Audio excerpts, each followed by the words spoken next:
So, hello students, good afternoon. So, we started atomic structure, and in last class,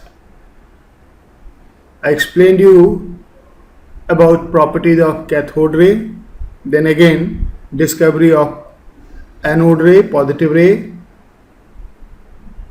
in between Thomson's experiment, determination of charge to mass ratio, then Millikan's experiment. They are all fundamentals of atomic structure जो NCERT के beginning में काफ़ी depth में काफ़ी detail में explained है. Competition में directly ये सब तो नहीं पूछा जाता उतना, बट ये एक फील देता है कि साइंस कैसे इवॉल्व हुआ. एक और डिस्कवरी की बात करेंगे अभी हम, discovery of neutron just in 2 minute, और उसके बाद फिर हम एटॉमिक मॉडल्स डिफरेंट टाइम पे एटम के बारे में क्या क्या प्रेडिक्शन किया गया वो हम स्टार्ट करेंगे. So it is our third lecture on atomic structure. Things are getting synchronised slowly. अब आपको मैथ, फिजिक्स, केमिस्ट्री तीनों के लेक्चर्स मिलने लगे हैं. आज आपको एक शेड्यूल देंगे और उस शेड्यूल के अकॉर्डिंग एवरी डे आपको उस टाइम पे फिजिक्स, केमिस्ट्री, मैथ्स के लेक्चर मिलने लगेंगे. Attend for few days and after that only admitted students will be given the lectures. So it's just last week of trial for student.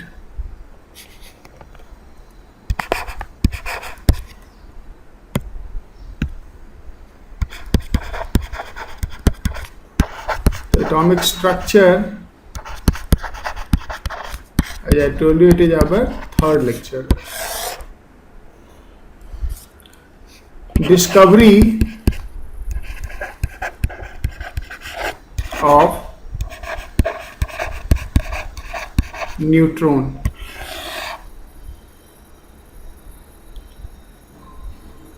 ये discovery काफ़ी late हुआ, somewhere around in 1932 by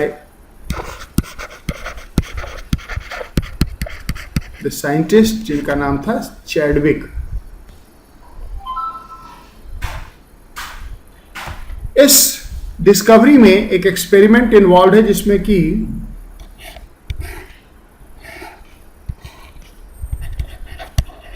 beryllium के foil पे alpha particle, alpha रे एक radio active रे होता है. अगले एक्सपेरिमेंट में इसके बारे में मैं डिटेल में बात बताऊंगा आपको. अल्फा पार्टिकल का बम्बार्डमेंट हुआ तो इससे एक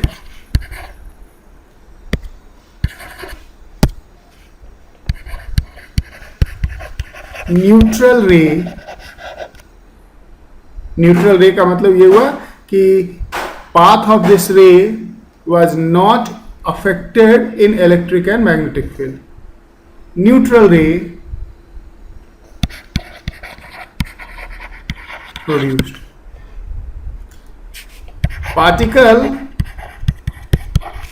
of this ray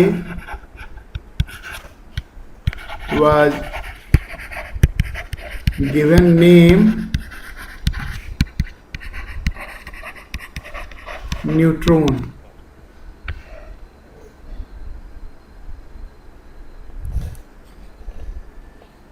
प्रॉपर्टी क्या था इसका?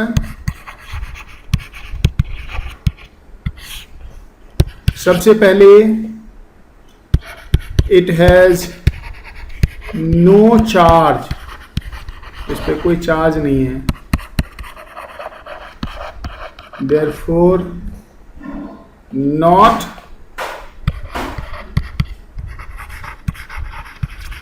affected in electric and magnetic field. Electric and magnetic field में ये इफेक्ट नहीं हुआ।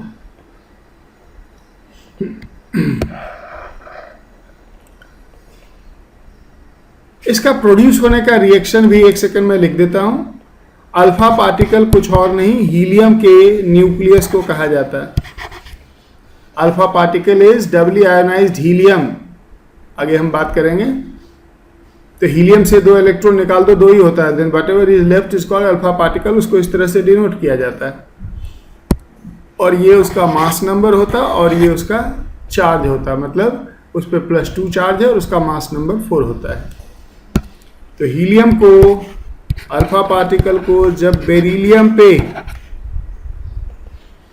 जिसका एटॉमिक नंबर 4 होता, मास नंबर 9 पे बॉम्बार्ड किया गया, ऊपर दिखाया गया है, तो इससे प्रोड्यूस हुआ कार्बन प्लस ए पार्टिकल न्यूट्रॉन। ये नीचे चार्ज होता तो न्यूट्रॉन पे चार्ज 0 है, और ये मास नंबर, ये देखो 12 + 1 13, 9 + 4 13।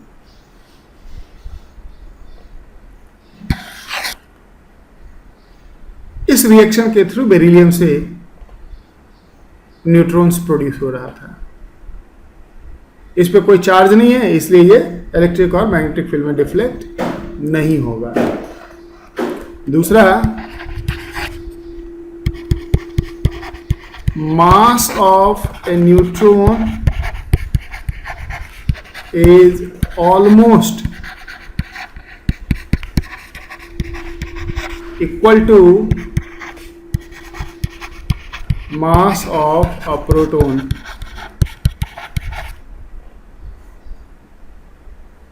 न्यूट्रॉन का मास प्रोटॉन के मास के आसपास था, और इसलिए इसकी हैवीनेस ऑलमोस्ट प्रोटॉन के जैसी है।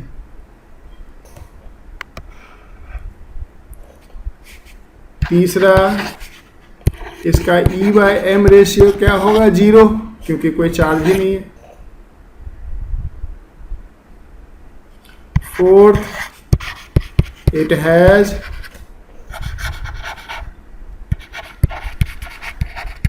penetrating power, ionizing power,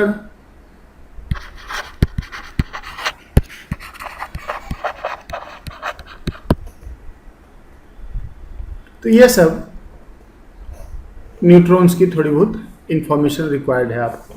आगे न्यूक्लियर केमिस्ट्री एक टॉपिक ही पूरा है 12th क्लास में, वहां पे आप न्यूट्रॉन्स के बारे में काफी कुछ जानेंगे। तो ये थे फंडामेंटल पार्टिकल्स। न्यूट्रॉन्स दुनिया के सभी एटम में प्रेजेंट होता है except hydrogen. Neutron is A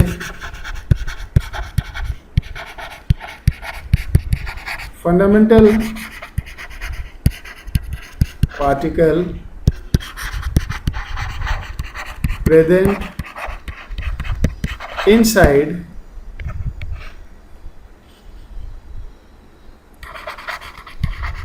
atoms of all matter except hydrogen.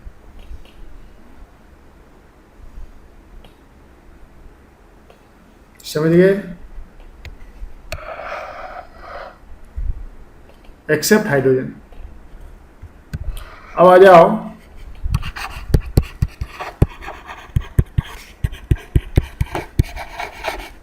Atomic models. Atomic models में हम देखने जा रहे हैं कि डिफरेंट टाइम पे साइंटिस्ट ने एटम के बारे में क्या बताया। अब तक तो हमने मालूम किया कि एटम के अंदर इलेक्ट्रॉन, प्रोटॉन, न्यूट्रॉन होते हैं। साइंटिस्ट ने उनके अरेंजमेंट के बारे में क्या बताया? तो सबसे पहले जो रिपोर्टेड एटॉमिक मॉडल आया, that was given by Thomson. That is very simple, but to start with हम वहीं से शुरू करेंगे।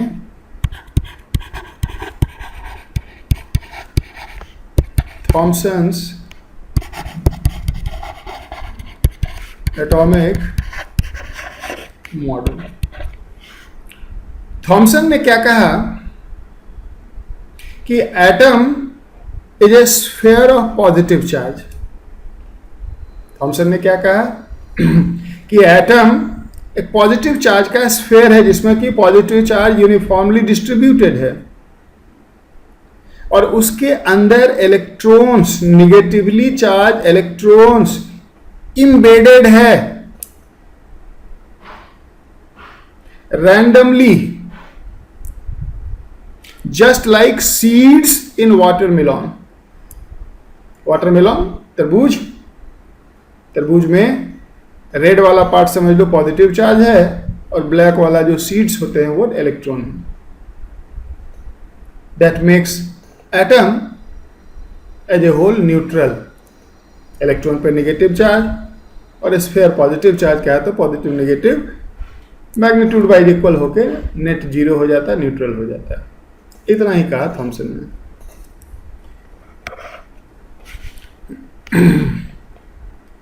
क्या कहा? Atom is a sphere of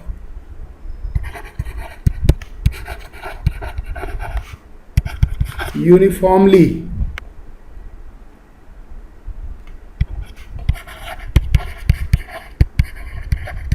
distributed, uniformly distributed positive charge, uniformly distributed positive charge with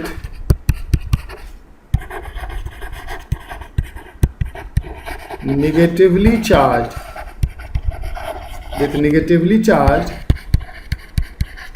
electrons, with negatively charged electrons embedded in it like seeds in watermelon.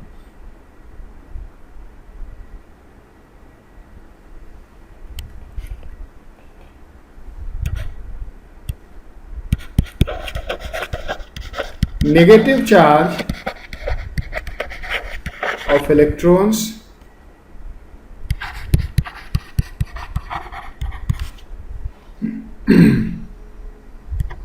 is equal in magnitude to the positive charge of atom that makes an atom neutral, जो कि एक atom को neutral बनाता है। समझ गए? तो ये है थॉमसन का मॉडल। लेकिन इस मॉडल में कुछ कंक्रीट नहीं कहा गया, कुछ स्पेसिफिक बातें नहीं कही गई और इसलिए इसको एक बिगिनिंग तो जरूर माना गया बट रिसर्च रुका नहीं। यहां पे major breakthrough regarding the structure of atom आया रदरफोर्ड के न्यूक्लियर मॉडल्स और वहां से एक्चुअल एटमिक स्ट्रक्चर की स्टडी कंक्रीट वे में स्टार्ट हुई। हम भी वहीं से कंक्रीट स्टार्ट करेंगे।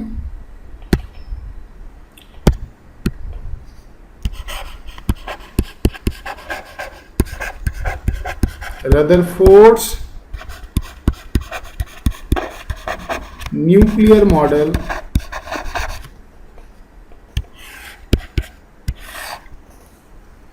रदरफोर्ड ने जो न्यूक्लियर मॉडल ऑफ एटम दिया that is based on an experiment known as alpha particle scattering experiment on gold foil. आपको इसके 4 एस्पेक्ट्स देखने हैं सबसे पहले एक्सपेरिमेंट क्या था और उसमें क्वेश्चन कहाँ है, उस एक्सपेरिमेंट से ऑब्जर्वेशन क्या हुआ पॉइंट टू पॉइंट, उस ऑब्जर्वेशन से रदरफोर्ड ने कंक्लूजन क्या ड्रॉ किया, फोर्थ ड्रॉबैक्स, उसमें कमी कहाँ रह गई कि उसे ठंडे बस्ते में डालना पड़ा और नए मॉडल की खोज हुई। समझ गए? So let us observe them one by one.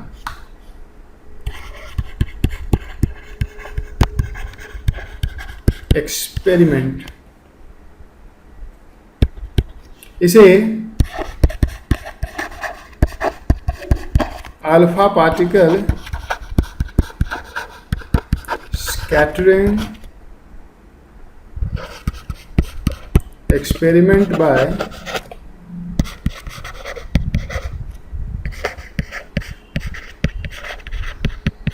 Thin gold foil भी कहा जाता है। इस एक्सपेरिमेंट में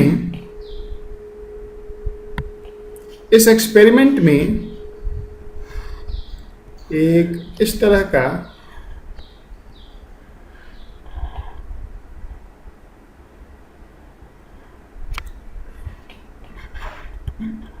लेड में एक होल किया गया, कैविटी बनाया गया और यहां पे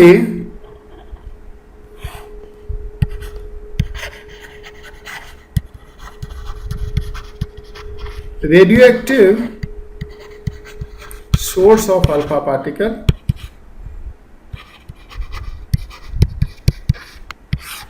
रखा गया। आप सब लोग जानते होंगे कि रेडियोएक्टिव मटेरियल से रेडियोएक्टिव रेडिएशन प्रोड्यूस होता है, alpha beta gamma rays. Different source से डिफरेंट रेज प्रोड्यूस होते हैं, कई सोर्स से मोर देन वन रेज भी प्रोड्यूस होते हैं। तो यहां पे एक सोर्स रखा गया जो कि अल्फा रे प्रोड्यूस करता था। वो सोर्स कोई और नहीं, पोलोनियम था। दो सोर्स यूज किया गया, पोलोनियम और थोरियम। ये सब अल्फा रे प्रोड्यूस करते हैं। इससे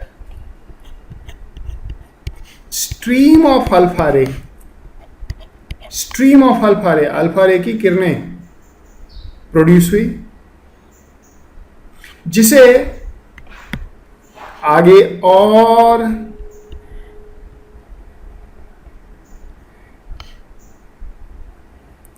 लेड के स्लिट से पास किया गया।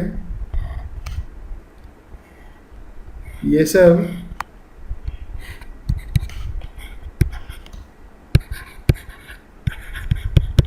लेड स्लिट्स हैं। लेड स्लिट जिससे फाइन ओपनिंग, जिससे कि लाइट रे पास कर सके।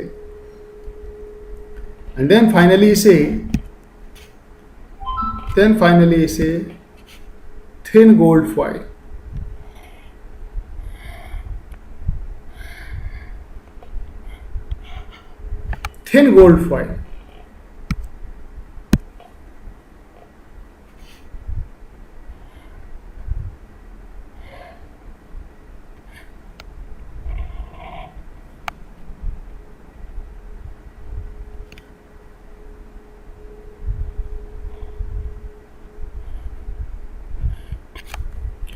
ये है थिन गोल्ड फॉइल। इससे पास किया गया और इससे जो रे बाहर निकला उसे जिंक सल्फाइड,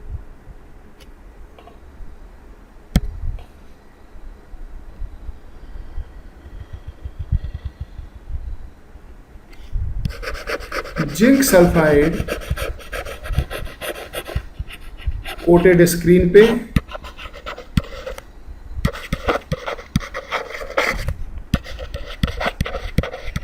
ऑब्जर्व किया गया।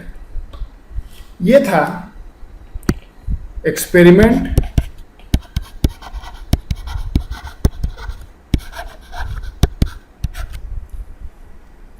पहले इसी में कुछ क्वेश्चंस को देखें कि इसमें हमसे क्या क्या पूछा जा सकता है। सबसे पहले अल्फा पार्टिकल क्या होता है। हीलियम का एटॉमिक नंबर 2 होता है। atomic number 2, that is it has 2 electron, और इससे अगर दोनों इलेक्ट्रॉन निकाल दो तो ये बन जाएगा। अब 2 ही इलेक्ट्रॉन था, निकाल दिया तो जो बच गया that is nucleus of helium, and this is called alpha particle. So alpha particle is doubly ionised helium.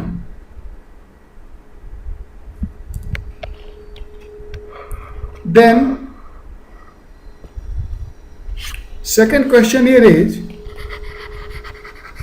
why lead cavity? Why lead cavity और slits? lead की कैविटी या slits क्यों यूज किया गया? क्योंकि हम सब जानते हैं कि radio active rays are harmful to human body, और अगर हम ओपन सोर्स में, ओपन प्लेस में अगर रेडियो एक्टिव सोर्स रख दें तो उससे बल्ब की तरह रेज तो हर डायरेक्शन में प्रोड्यूस होगा। तो अगर खुले में हम अल्फा पार्टिकल के सोर्स को रखते तो अल्फा रेज गोल्ड फॉइल के तरफ भी जाता और पीछे रदरफोर्ड के तरफ भी आता, और अगर ऐसा होता तो रदरफोर्ड एक्सपेरिमेंट नहीं होता, क्योंकि रदरफोर्ड रहते ही नहीं उसके बाद बताने के लिए। Lead absorb most of the radio active rays. तो लेड के कैविटी में अगर हम किसी रेडियो एक्टिव सोर्स को रखेंगे तो कैविटी के डायरेक्शन में ही रेडियो एक्टिव रेज निकलेगा, बाकी सभी डायरेक्शन में निकल रहे रेडियो एक्टिव रेज एब्जॉर्ब हो जाएंगे लेड में। तो क्या आंसर इसका बना?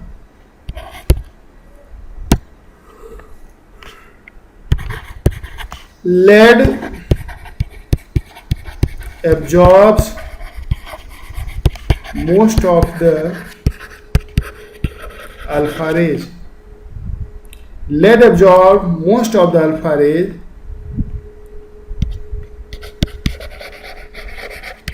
therefore protect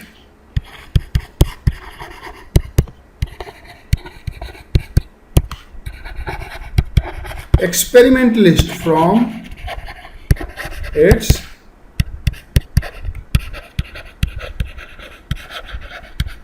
harmful effect. From its harmful effect. चलो ये तो हो गया स्लिट की क्या जरूरत पड़ी लेड की,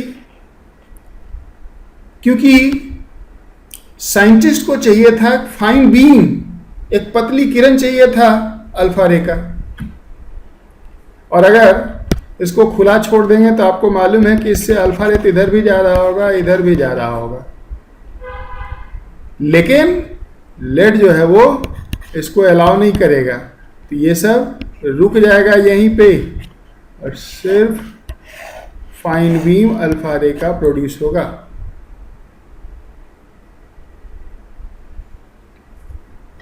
next,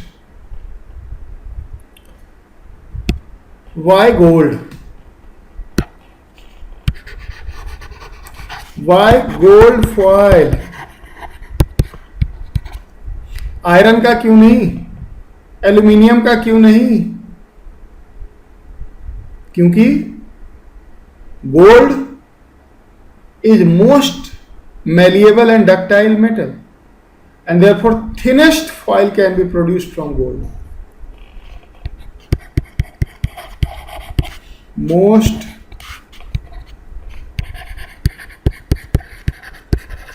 malleable and ductile metal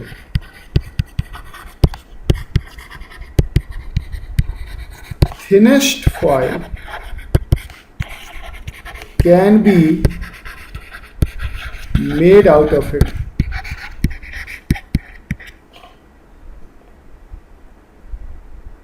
समझ गए? So gold foil. Then the question is thinnest क्यों? थिक ही हो जाता तो क्या होता? क्योंकि Rutherford wanted to pass alpha particle from one atom only.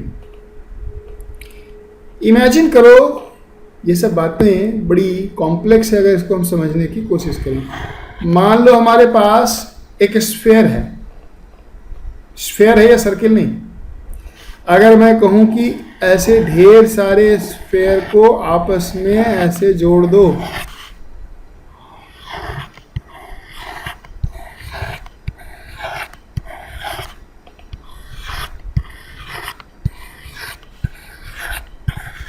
अब मान लो ये एक प्लेनर शीट बन गया, तो इसकी थिकनेस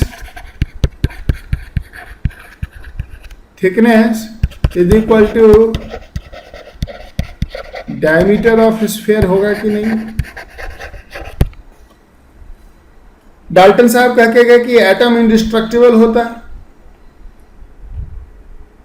तो अगर आप किसी मेटल का फॉयल बनाते हैं तो थिनेस्ट फॉयल जो बनेगा कि नहीं, बात की बात है। थियोरेटिकली थिनेस्ट फॉयल जो उससे बना सकते हैं उसकी थिकनेस डायमीटर ऑफ एटम के बराबर होगा, क्योंकि जब डायमीटर ऑफ एटम के बराबर थिकनेस हो गया तब और थिन नहीं कर सकते, क्योंकि अब एटम है, थिकनेस में एक एटम है, अब और चपटा नहीं कर सकते उसको।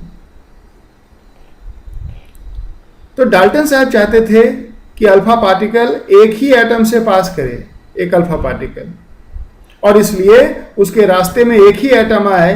यह तभी पॉसिबल है जब उस फाइल की थिकनेस डायमीटर ऑफ एटम के बराबर हो जाए, और एटम के डायमीटर काफी कम होते हैं, इसलिए थिनेस्ट पॉसिबल फाइल बनाना चाहते थे रदरफोर्ड। समझ गए?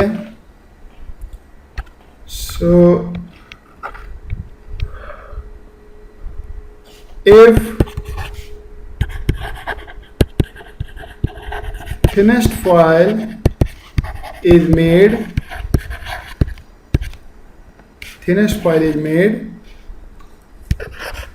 its thickness will be equal to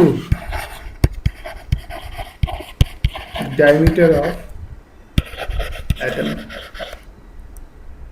and only one alpha particle and only one atom will come in the path of alpha particle. वैसे गोल्ड लेने का एक और भी कारण था, लेकिन उसका डिस्कशन हम ऑब्जर्वेशन के बाद करेंगे। तो ये तो था एक्सपेरिमेंट। अब ऑब्जर्वेशन क्या था? What Rutherford observed from his experiment. First observation था कि most alpha rays passed undeflected without any deflection, अपने ओरिजिनल पाथ पे ही निकल गया। Most alpha rays passed undeflected from the gold foil. यह था फर्स्ट ऑब्जर्वेशन। सेकेंड ऑब्जर्वेशन था few alpha rays suffered small angle scattering from its original path.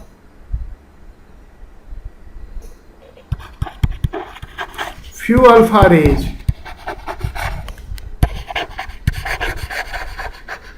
suffered small angle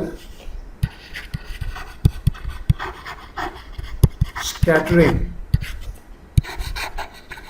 from small angle scattering from original path.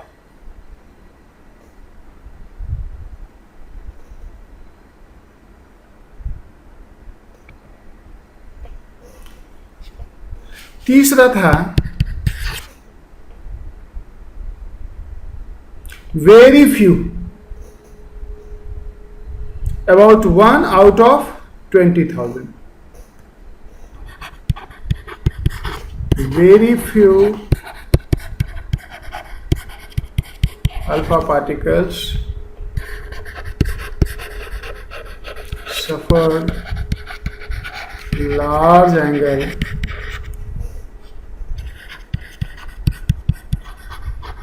scattering from original path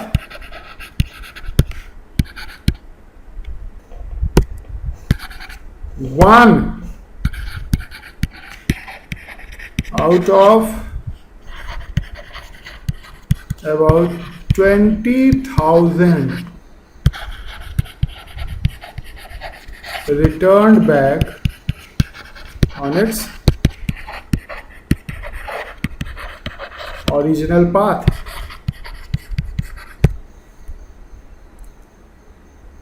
तो इन सब बातों को अगर हम एक डायग्राम के थ्रू दिखाएं,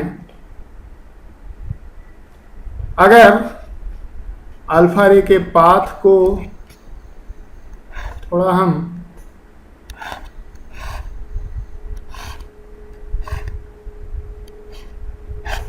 जूम करके दिखाएं, थोड़ा ब्रॉडन करके दिखाएं, और इधर है स्क्रीन, तो फर्स्ट एक्सपेरिमेंट क्या कह रहा है? मोस्ट अल्फा रे पास्ट अनडिफ्लेक्टेड, फ्यू अल्फा रे जिसे कि पास इस रास्ते करना था,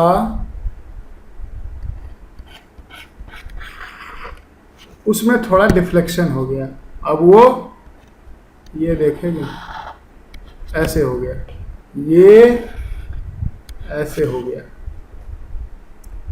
and very few, about 1 out of 20,000, ये 1 है, ये वाला, ये गया और अपने ओरिजिनल पाथ पे वापस आ गया। ये है एक्सपेरिमेंट। अब इस ऑब्जर्वेशन से क्या क्या कंक्लूजन ड्रॉ हुआ वो जरा देखेंगे।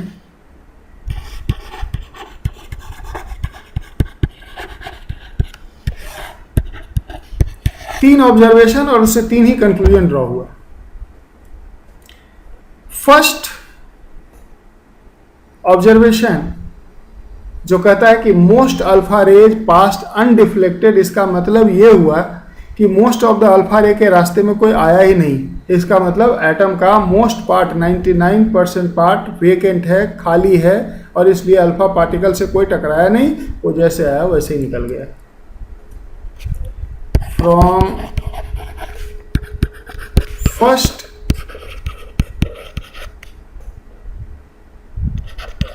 observation, it is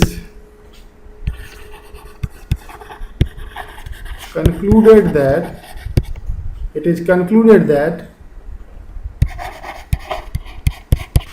most part of atom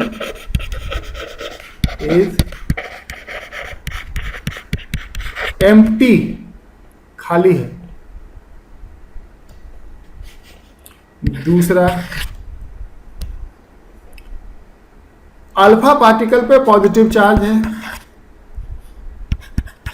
और ये देखो ये दूर जा रहा है अपने ओरिजिनल पाथ से। ये तभी पॉसिबल है जब एटम के सेंटर पे पॉजिटिव चार्ज हो और उस सेंटर के पास से अल्फा पार्टिकल गुजरे तो लाइक चार्ज रिपेल वो थोड़ा डिफ्लेक्ट आउट हो जाए।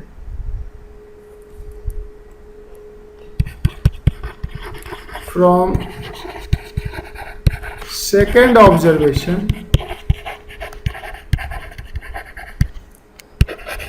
it is concluded that there exists a positively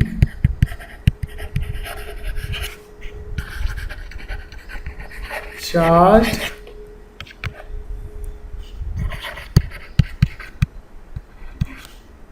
center. Positively charged center, alpha particles passing close to center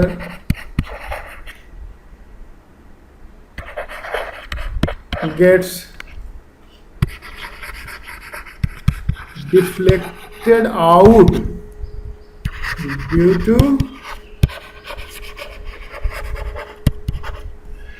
repulsion between the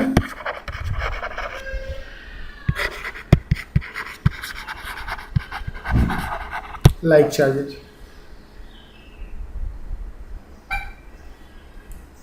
इस पॉजिटिवली चार्ज सेंटर को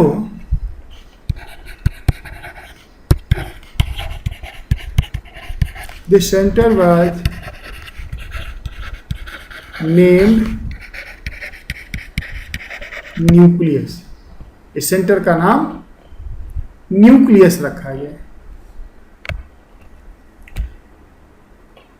इसी observation से यह भी कंक्लूड हुआ कि न्यूक्लियस का साइज नेग्लिजिबली स्मॉल होता है क्योंकि बहुत फ्यू अल्फा पार्टिकल डिफ्लेक्ट हो रहा था, यानी बहुत कम अल्फा पार्टिकल इस न्यूक्लियस के करीब आ पा रहा था क्योंकि इसका साइज बहुत छोटा था.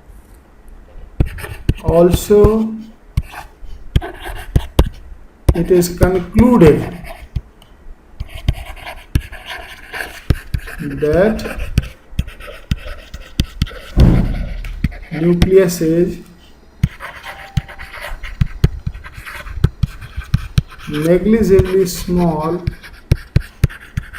in size, negligibly small in size,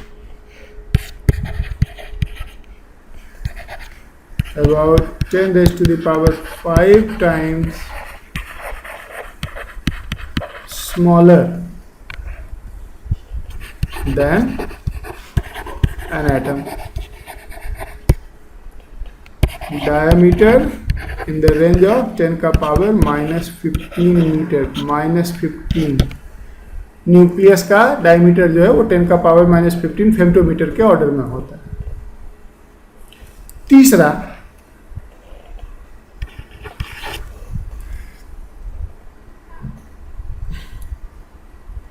most part of atom is concentrated in the nucleus. क्यों? अगर एक ट्रक, इमेजिन करो रोड पे एक ट्रक, हैवी ट्रक खड़ी है, दूर से एक तेजी से आता हुआ साइकिल उससे टकराया, क्या होगा? साइकिल बाउंस बैक होगा, ट्रक हिलेगा क्या? क्यों? क्योंकि ट्रक का मास काफी ज्यादा है. The same was with nucleus. Alpha particle उससे टकराया, वापस आ गया. अगर हल्का होता न्यूक्लियस तो वो हिल जाता अपने जगह से, नहीं हिला क्योंकि most mass of atom is concentrated in the nucleus and its size is negligibly small, therefore density is infinitely large.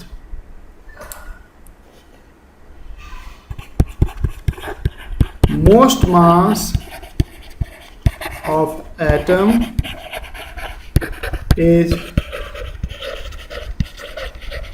concentrated into the nucleus,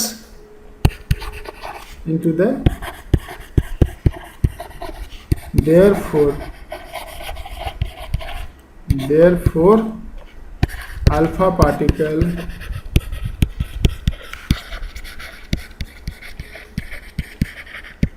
approaching directly to nucleus bounced back.